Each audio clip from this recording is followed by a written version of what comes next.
Bismillahirrahmanirrahim.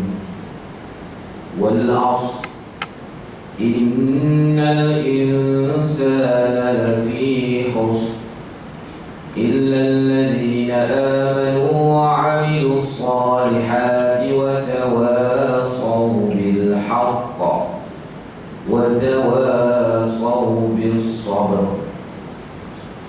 Alhamdulillah, tuan-tuan dan Allah sekalian, pada hari ini insya-Allah saya berkongsi dengan tuan-tuan sekalian dengan tajuk surah Al-'Ashr.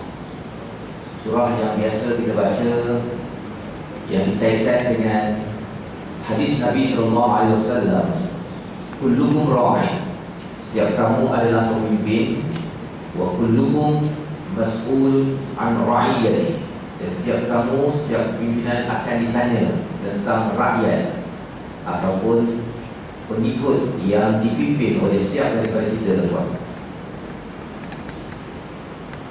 Surah Al-'Ashr adalah surah yang biasa dibaca pada hujung majlis, dipasangkan dengan tasbih kafarah. Dan surah Al-'Ashr ini dinyatakan oleh Imam Syafi'i bahawa kalau katakan seandainya Al-Quran tidak turun kecuali surah Al-'Ashr ini, maka sudah mencukupi untuk manusia. Dan pagi ini saya bawakan pada tuan-tuan sekalian kerana surah Al-'Ashr ini ada banyak maksud, tuan. Biasanya kalau Al-'Ashr itu wal 'ashr, demi masa, Allah bersumpah dengan masa. Tapi lebih daripada itu ialah kalau kita tengok pada waktu petang, maksudnya kalau matahari itu, tuan, dia turun sampai ke bawah itu adalah demi waktu asar. Dan mengapa Allah bersumpah dengan demi masa dan demi waktu asar?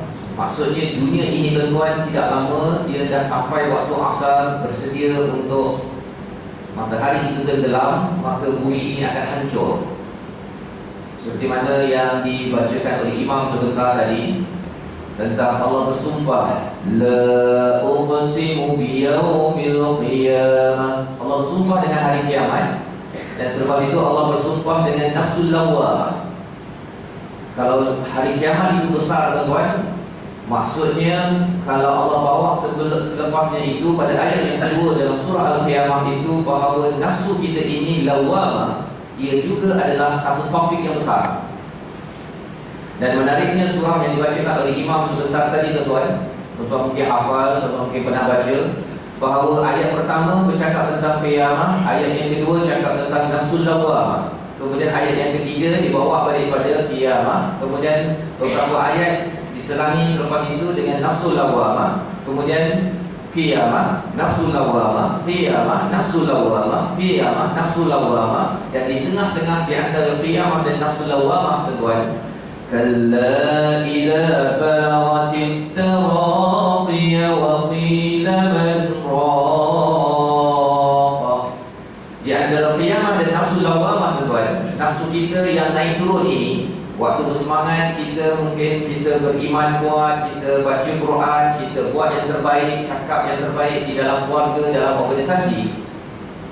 Tetapi kalau ketika iman turun itu, baru ini saya bersama dengan satu organisasi, ketua dia bercakap bahawa ada anak buah dia tu, middle management, dia kalau waktu dia banyak sangat kerja, kalau rasa macam dia nak bagi file kepada subordinate ataupun dia punya staff dia bagi campak saja, tuan. Dia campak saja. Dan ada orang yang 2-3 orang berhenti kerja, dan lepas tu 2-3 orang berhenti kerja. Dan ini bercakap tentang orang-orang yang memimpin, bukan memimpin organisasi kecil, tetapi membina ataupun memimpin organisasi besar yang melibatkan peringkat negara. Tuan-tuan dan Allah sekalian, mengapa jadi begitu? Kerana kadang-kadang bila turun iman tersebut, seorang ibu boleh menjerit kepada si anak, seorang suami boleh menjerit kepada si isteri kerana nafsu lawwamah. Dan kemampuan untuk kita memahami nafsu lawwamah ini, Allah kata kalau nak minimumkan nafsu lawwamah ini ke bawah, tuan-tuan, yang pasal semua di kalangan kita, saya pun termasuk juga. Macam mana nak handle perkara ini? Dengan mengingat satu saat, kalla idza balagha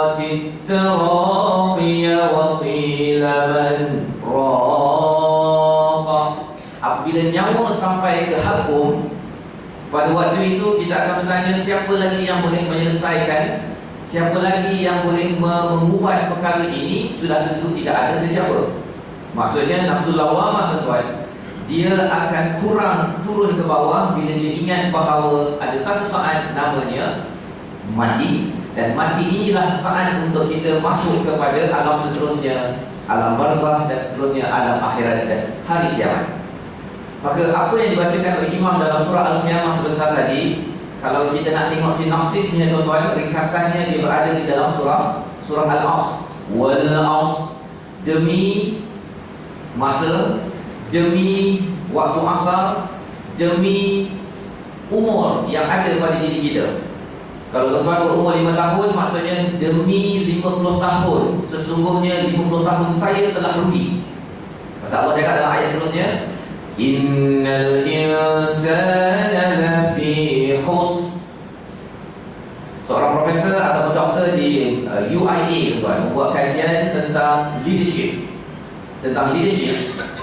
Kecil di hadapan ini tuan ya. Tapi fakta pertama, dia kata bahawa Deming menyatakan 95% daripada management pengurusan make no improvement. 95%. Dia memimpin dalam satu organisasi atau menjadi bapa, jadi ibu kepada satu keluarga. 95% kalau Deming mengkaji tentang organisasi tuan ya, kepimpinan tidak membuat sebarang perubahan, dan ini melibatkan 95%. Kalau kita tengok Bill and Noria menyatakan bahawa 70% daripada inisiatif untuk perubahan dalam sesuatu organisasi, nak buat perubahan, transformasi dan sebagainya, fail. Kalau lihat kepada Fulmer, menyatakan daripada survei yang dibuat kepada 400 eksekutif di United States, 79% menyatakan bahawa perubahan dalam sesuatu organisasi itu adalah amat rapid, amat cepat. Tetapi sebenarnya hanya 47% sahaja yang berfikir bahawa syarikat dia boleh deal, boleh cope, boleh ikut kepada perubahan tersebut. Maksudnya bas nak pergi 90 km per jam, tetapi anak syarikatnya, ahli stafnya tuan-tuan, hanya boleh bergerak pada sekitar 50% atau 50 km per jam.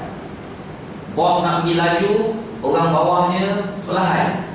Seorang ayah tahu bahawa apabila dia sudah 20 tahun berkahwin, dia perlu laju lagi perubahan yang perlu dibuat kerana ada iPad, ada laptop, ada TV, ada macam-macam sekarang ini.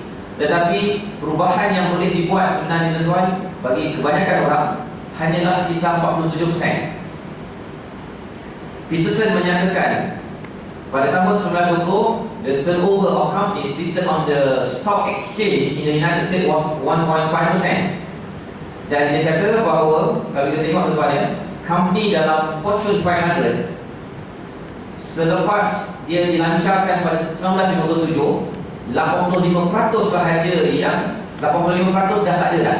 Maksudnya tinggal 15% sahaja yang kekal dalam pasaran. 85% gone, habis. Dan mengapa jadi begitu? Dia ada kaitan dengan apa yang dinyatakan oleh Allah di dalam Al-Quran. Kalau kata Deming 95% fail dalam leadership, kata Allah, Innal insana lafi khusr.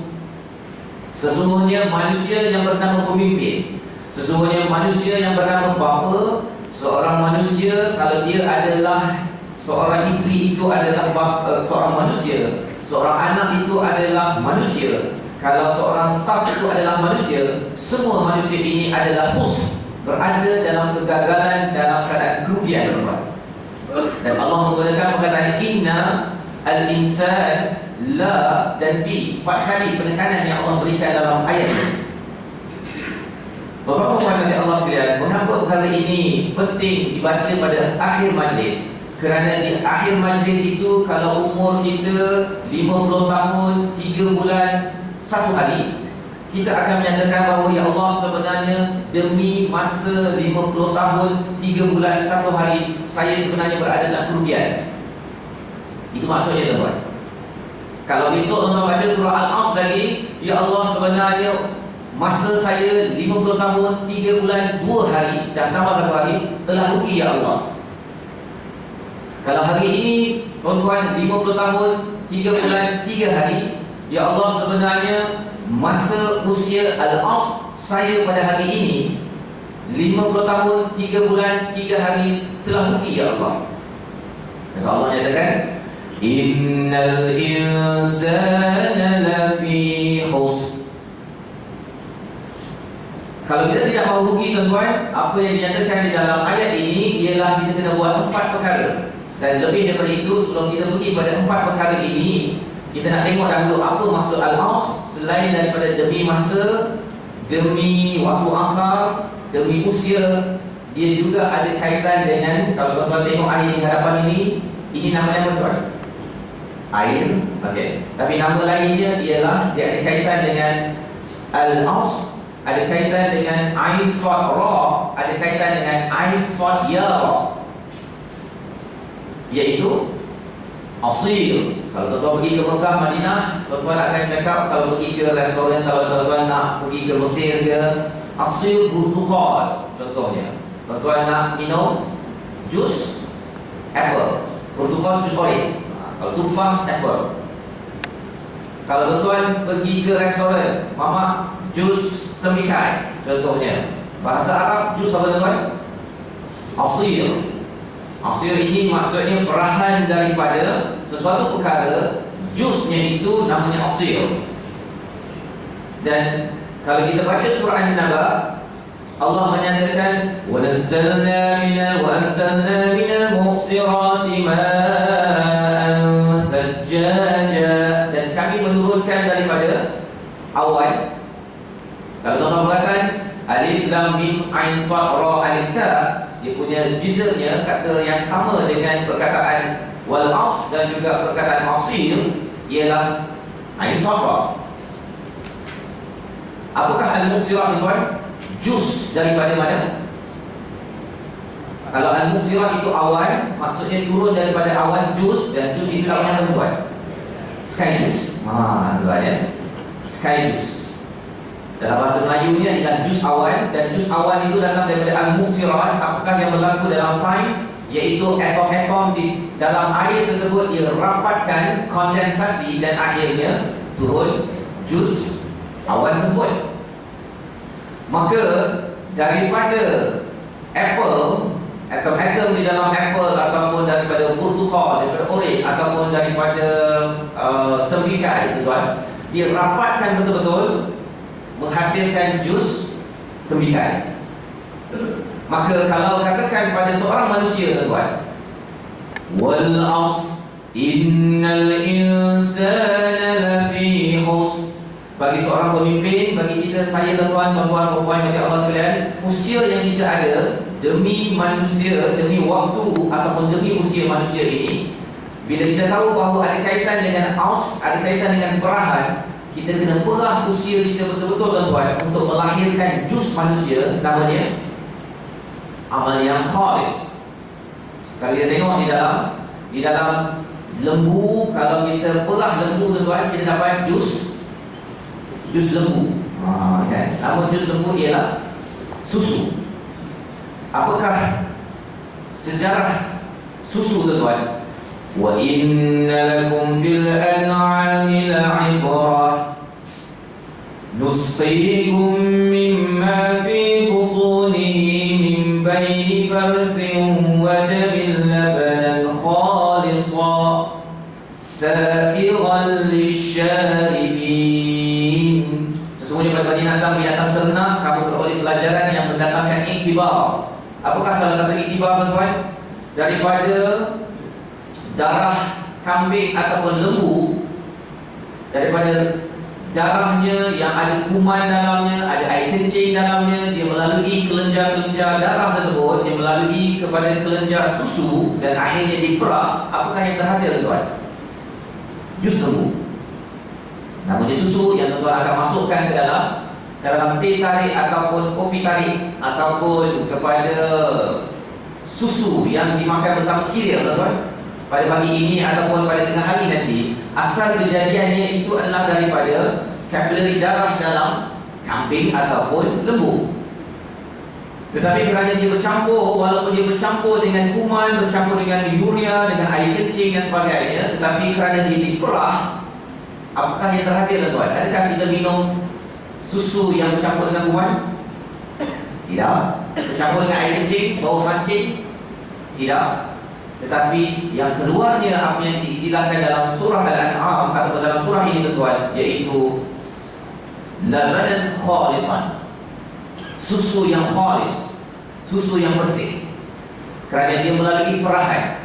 Dan sekarang ini tuan-tuan berada dalam masjid ini. Sekarang ini tuan-tuan sedang memerah usia tuan-tuan. Tuan-tuan kena bertahan sampai ke hujung program ini. Tuan-tuan memerah usia ini adalah intisari daripada apa yang dinyatakan wal asr innal insana lafi husr.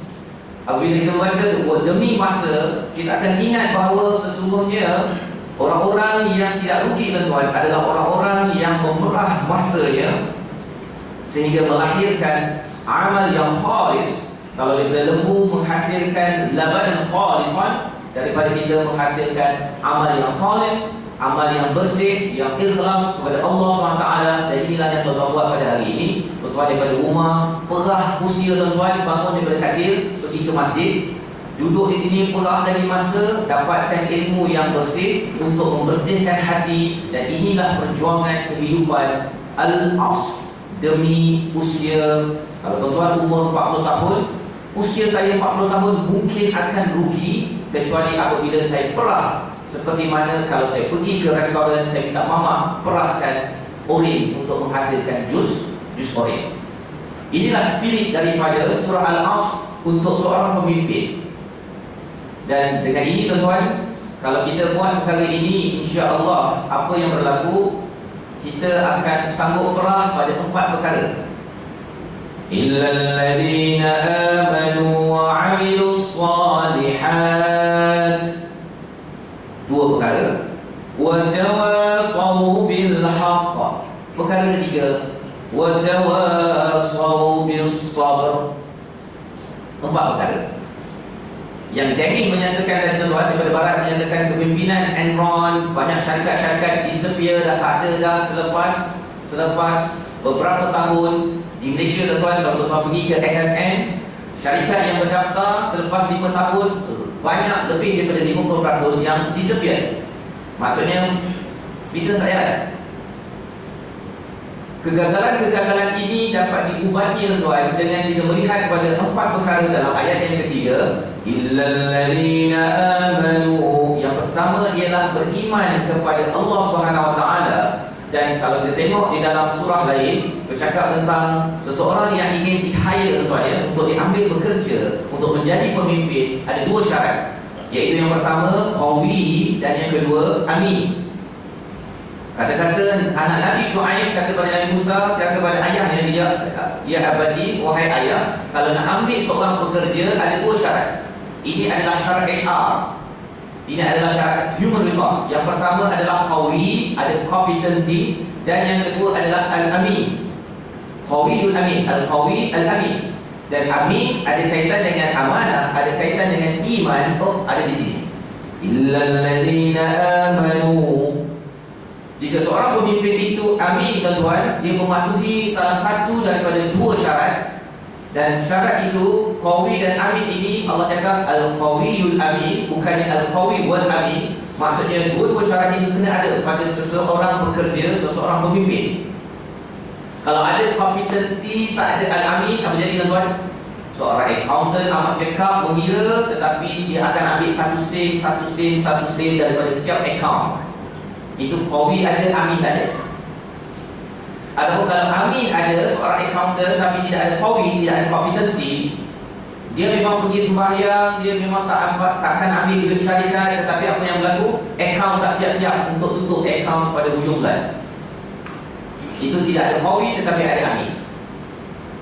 Maka kalau kita tengok di sini dalam ayat ini Allah menyatakan illal ladzina amanu. Yang pertama ialah perlu ada amin, dan yang kedua ialah dia mempunyai qawi untuk melaksanakan tugasnya, dan istilah di sini adalah wa 'amilus shalihat. boleh mengambil tindakan, dan tindakan itu apa tuan? Bersifat salihat. Dan salihat maksudnya kalau hari ini tuan dengar ceramah ini, besok tuan dengar ceramah yang sama, perkataan yang sama, lusa tuan dengar perkataan yang sama, ceramah yang sama. Itu amal soleh ke ataupun amal saja? Jadi ceramah soal sendiri jauh sini. Kalau trader, saya kalau buat trading, saya kena tanya tuan-tuan satu lah. So saya jawab tuan ya. Kalau hari ini kita dengar ceramah yang sama, besok ceramah yang sama, besok ceramah yang sama, lusa bulan sampai minggu depan ceramah sama, itu bukan amal soleh. Itu namanya amal sahaja. Maksudnya dia tidak bersifat islah. Islah ada kaitan dengan soleh. Dan apa maksud islah tuan? Kaizen dalam teknologi Jepun, iaitu quality improvement. Kalau tuan dengar perkara yang sama, buat perkara yang sama sahaja, tak ada improve pada syarikat, tidak improve kepada diri, kepada keluarga, itu sekadar amal. Tetapi bukannya amal soleh. Pasal amal soleh ini mesti dia lebih baik daripada semalam. Kalau dengar hari ini apa yang ada dalam surah Al-Asr, oh saya lebih baik kefahaman saya berbanding surah Al-Asr semalam, itu maksudnya amal soleh. Maka seorang pemimpin nak bagus di dalam kepimpinan, dalam keluarga, dalam syarikat tuan, dia sentiasa membuat continuous improvement. Kaizen, istilah dalam TQM atau Total Quality Management. Dan ini adalah perkara kedua yang Allah bekalkan di dalam surah Al-Asr. Masya Allah, subhanallah tuan, ini sebabnya Imam Syafi'i menyatakan sebentar tadi, iaitu kalau katakan tidak ada diturunkan kecuali surah Al-Asr, maka sudah mencukupi untuk manusia. Memang betul tuan, kerana dia amat komprehensif di dalam surah ini. Itu yang kedua tuan ya, iaitu qawi, dia mempunyai kekuatan untuk mengambil tindakan, buat kerja accounting dia, dan account itu akan improve dari masa ke semasa. Wa tawasaw bil haqqi wa tawasaw bis sabr. Dia beriman, dia mempunyai amanah, dia menjalankan amanah, dan juga dia akan improve apa yang dia buat selama ini. Tetapi dia tidak cukup tuan. Dia tidak cukup dia buat seorang-seorang. Kalau katakan seseorang itu berada di sebuah sungai ataupun laut tuan, kalau dia sedang lemas, apakah perkara pertama yang dia kena buat?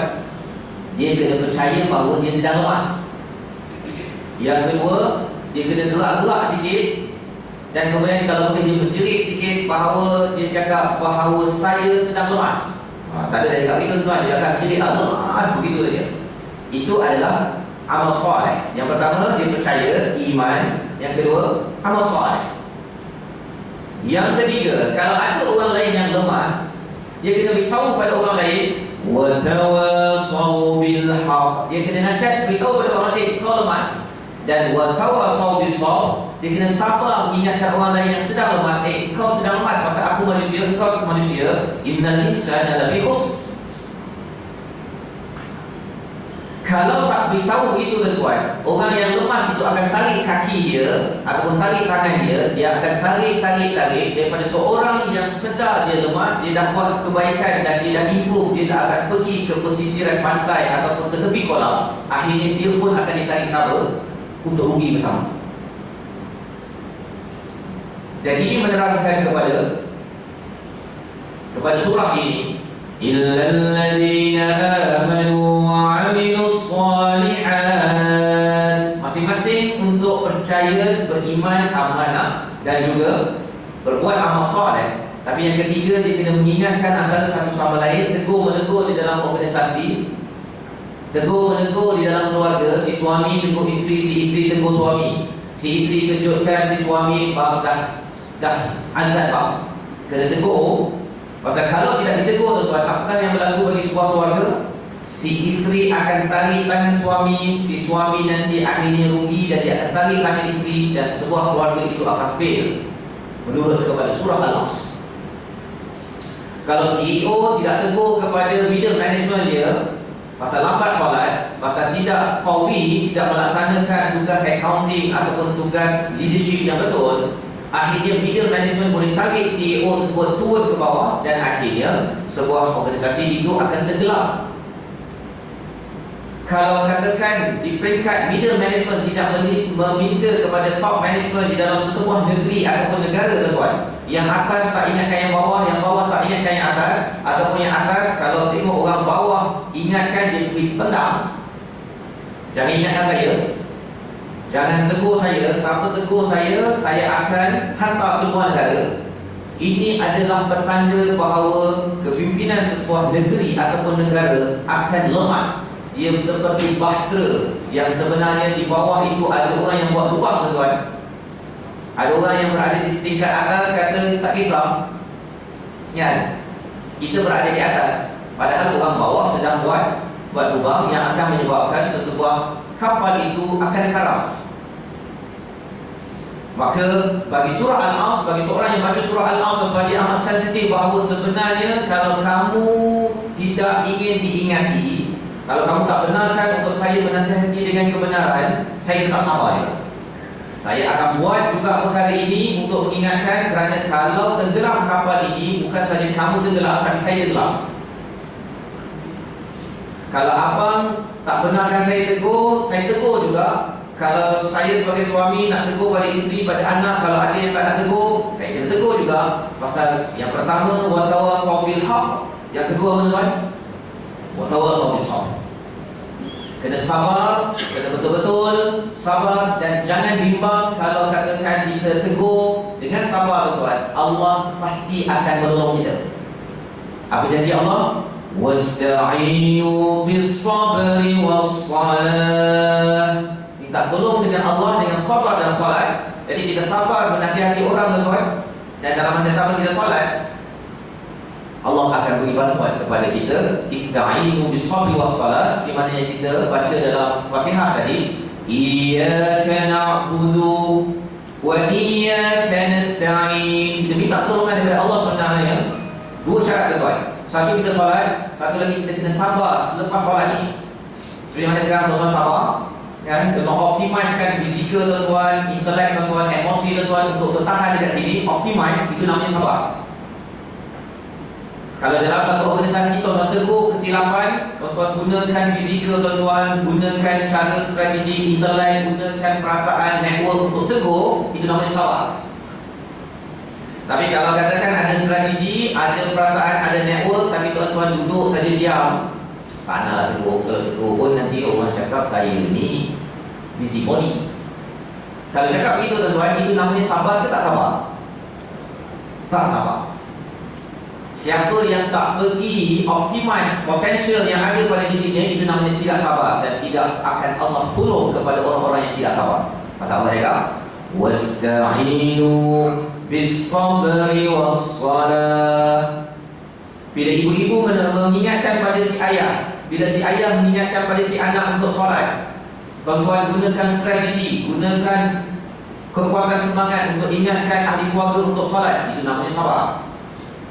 Tuan-tuan pergi solat lepas itu, tuan-tuan minta pada Allah, Allah pasti akan tolong kita, tuan-tuan. Tetapi kalau tidak diingatkan, saya rasa tak apalah. Kalau diingatkan pun anak saya ke, dia tetap lambat juga. Bila sabar tidak ada, tuan-tuan, maka Allah tidak akan menolong bagi sesebuah negeri ataupun sesebuah negara. Maka kembali balik pada surah ini, untuk mengelakkan sesuatu organisasi, negeri, negara dan keluarga itu daripada rugi, Allah menyatakan, illal ladzina amanu wa 'amilus salihati wa tawasaw bil haqq wa tawasaw bis sabr. Walaupun saya mengingatkan kebenaran, tapi orang tak kisah, orang tendang saya, menyebabkan saya dipinggirkan ke, ataupun saya rasa macam tebal muka saya, tak apa, tuan-tuan, kerana apa yang berlaku itu namanya sabar. Dan sabar itu adalah salah satu syarat selain daripada solat. Dua-dua dipasangkan, insya-Allah Allah akan terus memberi. Tetapi ini adalah berat. Wa innaha lakabiratun illa 'alal khashi'in. Ini berat, tuan-tuan. Tuan-tuan nak sabar, tuan-tuan nak solat, tuan-tuan nak sabar mengingatkan orang lain ke arah kebenaran, ini amat berat, kecuali wa innaha lakabiratun illa 'alal khashi'in, orang-orang yang khusyuk di dalam kehidupannya kepada Allah Subhanahu wa taala. Dan salah satu tanda khusyuk apabila dibacakan ayat Allah, kita akan bertambah iman. Bila diingatkan nama Allah, kita gemetar. Itu salah satu tanda khusyuk kita. Dan ada orang yang baca Quran, tuan-tuan, Allah menempelak di dalam surah Al-Hadid, alam ya'nil ladzina amanu an takhsha'a qulubuhum li dzikrillah wa ma nazala minal haqq. Bila lagi orang beriman untuk khusyuk hatinya mengingati Allah dan juga kebenaran yang datang. Wala yakunu kalladzina utul kitaba min qabl, jangan jadi seperti orang-orang yang diberi kitab sebelum kamu, faqala alaihimul amal faqasat qulubuhum. Panjang masanya dia dengan kitab ini, tuan-tuan, dengan Al-Quran, dia buat muka selamba. Allah cakap dengan dia, kalau Allah bercakap wal asr, hati ikhlas. Hati ikhlas, tak nak respon pada Allah. Dia rasa bahawa wal asr ni banyak kali sangat saya baca. Tapi bagi tuan-tuan yang hadir pada hari ini, dia tahu, tuan-tuan, kan, bahawa setiap kali kita baca surah wal asr, ya Allah, aku ni rugi, ya Allah. Kalau umur saya bertambah satu hari, ya Allah, aku bertambah lagi satu hari, aku rugi. Kecuali kalau hari ini saya beriman, saya beramal soleh, saya menasihati dengan kebenaran, dan saya menasihati dengan kesabaran. Dan kalau tuan-tuan nak tahu, orang-orang yang beriman ini, yang amanah, tuan-tuan, apakah syarat seseorang itu dipercayai? Amin. Salah satunya ialah orang-orang di sekitar masjid USD Al-Mu'minun ini percaya itu amanah, trustworthy, amin, yang dipercayai dan kerana kita melaksanakan amanah. Tetapi kadang-kadang kita dekat tempat kerja tak pasti macam mana saya nak dipercayai bos, ya. Kadang-kadang bos ini cara dia punya nilainya lain daripada apa yang saya pegang. Maka Allah menyatakan tentang amin ini ialah bukan sekadar local value, tetapi mestilah universal value. Dan universal value, tuan-tuan, bagi seorang pemimpin, kalau Dr. Ridwan Fontaine daripada UIA, dia kata kalau nak melatih leadership dalam sesebuah syarikat, apa yang perlu diberikan kepada seseorang staff tersebut, 5 tahun pertama staff tersebut mesti dia biasa dengan universal value yang diberikan oleh Allah. Dan universal value itu berada di mana, tuan-tuan? Al-Quran dan Sunnah. Dia perlu dibiasakan. 5 tahun seterusnya, kalau nak rekrut dia pipeline dalam leadership, kalau di masjid ini ada kepimpinan yang ingin dilatih untuk yang term akan datang, perlu dia dibiasakan dengan apa yang dinamakan sebagai sinopsis kepada Al-Quran dan Sunnah. Quran ada lebih kurang 6,000 ayat, Sunnah ada 20,000 hadis. Sinopsisnya pada 5 perkara. Namanya adalah kaedah fiqhiyah. Kaedah fiqh, tuan-tuan, ya. Ada 5 perkara kena belajar. Walaupun ada yang kata, oh itu hanya untuk fiqh ibadah. Tidak. Sebenarnya dia adalah fiqh untuk kita menguruskan manusia, untuk memimpin keluarga. Al-umur bimaqasidiha. Contohnya, setiap urusan mesti ikut pada maqasid ataupun objektif dia. Jadi kalau 5 perkara ini, tuan-tuan, dapat dikuasai oleh seorang pemimpin 5 tahun pertama, insya-Allah bila dia naik ke atas nanti, dia membuat keputusan berdasarkan pada maqasid sesuatu projek yang ingin diluluskan. Tapi kalau dia tidak ada world view daripada Quran dan Sunnah, tuan-tuan, bila dia naik sampai ke atas nanti, kalau ikut perbincangan saya baru-baru ini dengan seorang ketua ini, tuan-tuan, dia kata bahawa orang tu bagus saja ketika dia menjadi middle management. Masa masuk kerja bagus, middle management okey lagi. Tapi bila dah naik jadi pengarah, tanduk keluar, tuan. Mengapa tanduk keluar? Kerana pada waktu itu, la uqsimu biyaumil qiyamah wa la uqsimu bin nafsil lawwamah. Nafsul lawwamah itu naik dan turun. Ketika dia naik jadi ketua, dia ada kuasa, maka dia boleh gunakan apa sahaja, dan ketika membuat keputusan tidak ada keras dalam Al-Quran, tuan-tuan, tak dibiasakan. 10 tahun pertama dia bekerja, akhirnya apa yang berlaku? Dia akan buat keputusan, okey, projek ini saya lulus, bawah ada 5%. Okey, yang ini tak lulus pasal tak ada persen. Bukannya kerana al-umur bimaqasidiha, bukannya kerana projek ini memberi maslahah kepada ummah. Okey, saya memang tak bayar persen pun tak apa, pasal yang penting adalah orang lain. Kerana saya adalah al-amin, saya adalah illal ladzina amanu wa 'amilus shalihat wa tawasaw bil haqq wa tawasaw bis sabr. Seorang ibu selepas 10 tahun tuan-tuan, seorang ayah selepas 10 tahun, kalau dia tahu al-umur bimaqasidiha, dia akan tengok nak tambah kereta ke tak tambah kereta, nak tambah handbag ke tak nak tambah handbag. Tengok apakah maqasid tambah handbag. Kalau sekadar nak tambah dalam wardrobe, tak payahlah rasanya, maksudnya tidak mencapai kepada objektif ada handbag, kan tuan. Tapi kalau katakan tengok kereta, beli kereta, nak rumah, beli rumah, kan, nak ini ambil, nak ambil selepas 10 tahun, itu akan konflik dengan nilai al-amin, dan ia ada konflik dengan illal ladzina amanu wa 'amilus shalihat wa tawasaw bil haqqi wa tawasaw bis sabr. Sebagai penghujung tuan-tuan, untuk kita sama-sama mengambil ikrah, saya mengambil ikrah daripada surah Al-Asr ini. Mungkin kalau tuan-tuan nak tanya pada hari ini, apa 3 perkara yang tak percaya benar pada Tuhan? Dan apa benda yang saya tak percaya, ataupun saya tidak menggunakan cara berfikir ikut kepada apa yang Tuhan nak, inginkan. Kalau ada 3 perkara dapat kita senaraikan, itu bertanda kita ada muhasabah berdasarkan pada surah Al-Asr. Apa 3 perkara yang saya percaya tapi saya tak amal?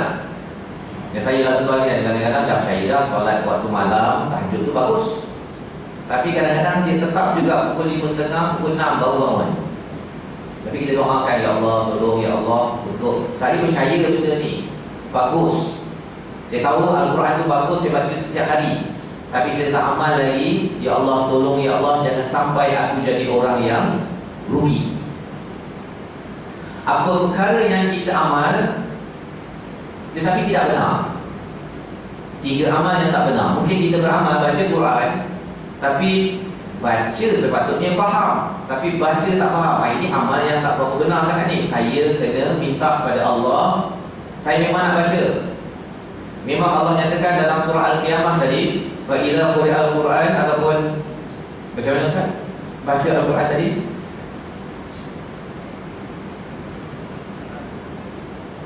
apa dia? Fa idza qara'na al-Quran fattabi' Quran. Kan, kena dah baca, memang baca lagi. Tapi apakah maksud baca? Baca sepatutnya saya kena faham. Saya baca surah khabar, saya kena faham. Saya baca Quran, saya kena faham. Ini amal yang tak berapa betul, benar. Ya Allah, tolong ya Allah, beri kemudahan untuk saya baca selepas ini untuk faham. Dan apakah 3 benar yang tak sabar? Tuan ya, saya tahu bahawa saya mendalami Al-Quran, saya duduk majlis ilmu ini, saya mengikuti kebenaran.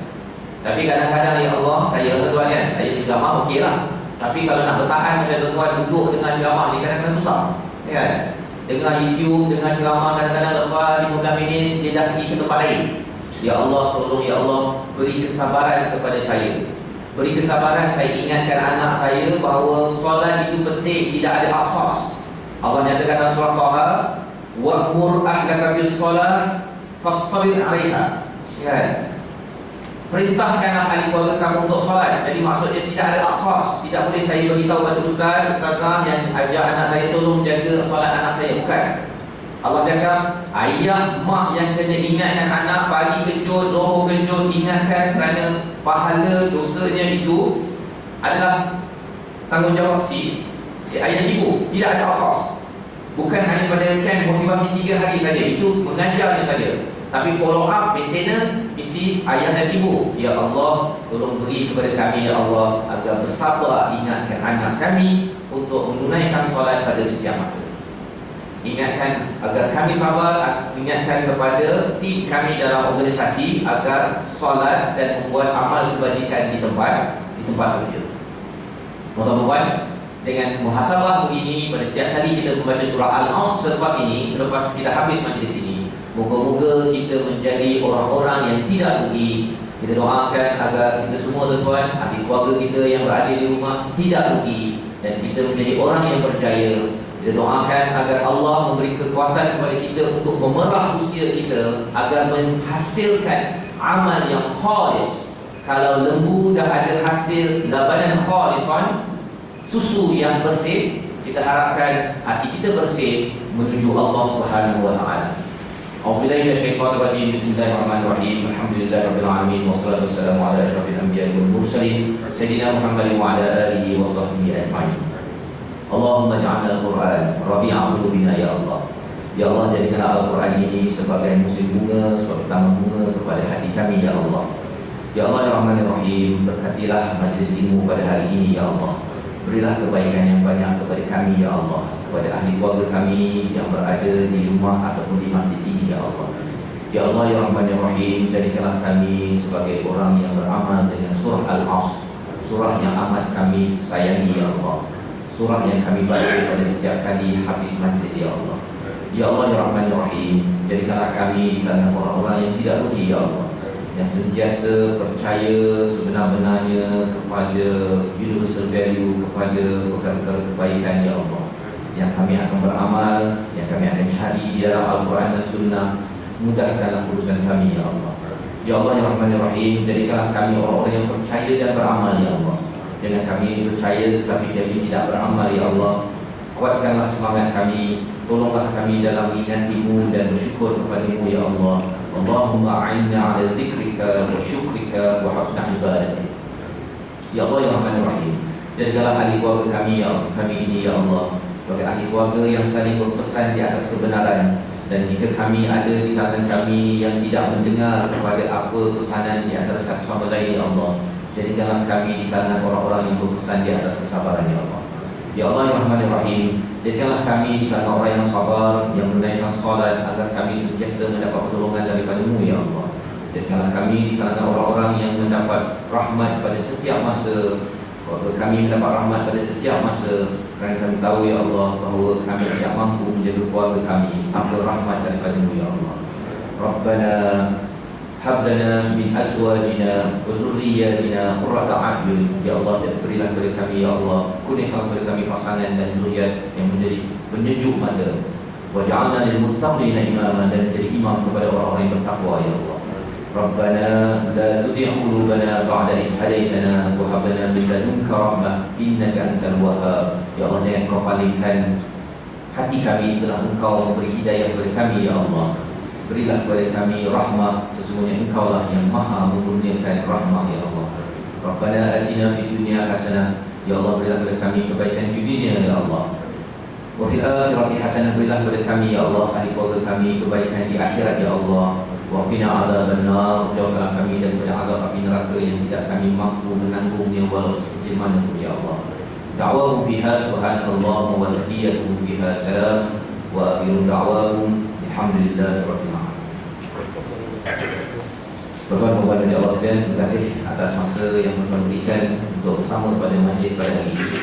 Saya harapkan mungkin kongsian ringkas ini bermanfaat, dan doakan kepada saya dan keluarga saya dapat beramal dengan surah Al-Asr. Semoga kalau saya memimpin organisasi saya, syarikat saya, juga saya beramal dengan surah Al-Asr. Dan saya doakan kepada tuan-tuan sekeluarga terus berjaya, terus berjaya, terus berjaya dengan surah Al-Asr. Assalamualaikum warahmatullahi wabarakatuh.